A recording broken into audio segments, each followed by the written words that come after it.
I mean, it used to be, when I was a kid, the bumper sticker on the back of the car, the UAW said 30 and out. There were jobs for people. If they put in their 30 years and showed up every day, they knew they had health insurance. They knew they had a pension coming, or at least thought they did. There was good wages for fairly lowly, not high education manufacturing jobs.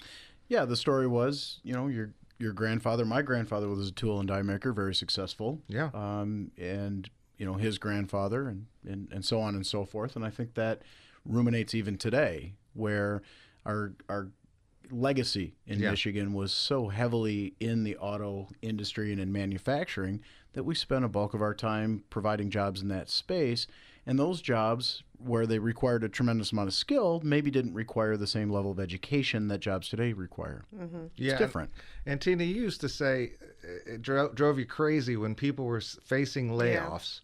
Instead of preparing themselves for a new future, they just waited. They just waited till the jobs came back, because that's kind of the cycle. We grew up in Flint, and that's what would happen. They would go away for a while, people would wait, they'd come back, and that was really about the only industry there. So, and kind of the mindset, right? Yeah. If the people were, well, I'll just wait here until something. Well, waiting around for the good old days, that ship has sailed. Yeah. I think it has.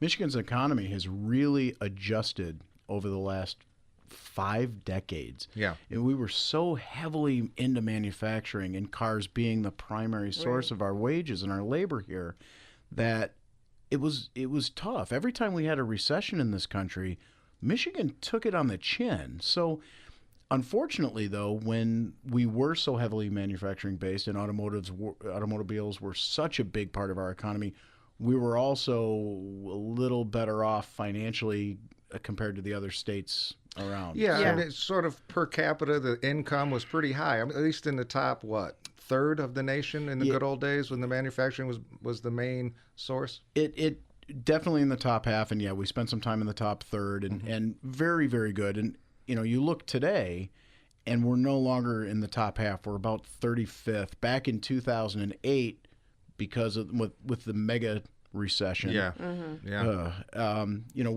We watched Michigan actually drop down to 40th. Wow. Right. It hit us hard. It still hits us harder, Yeah. even though our economy is not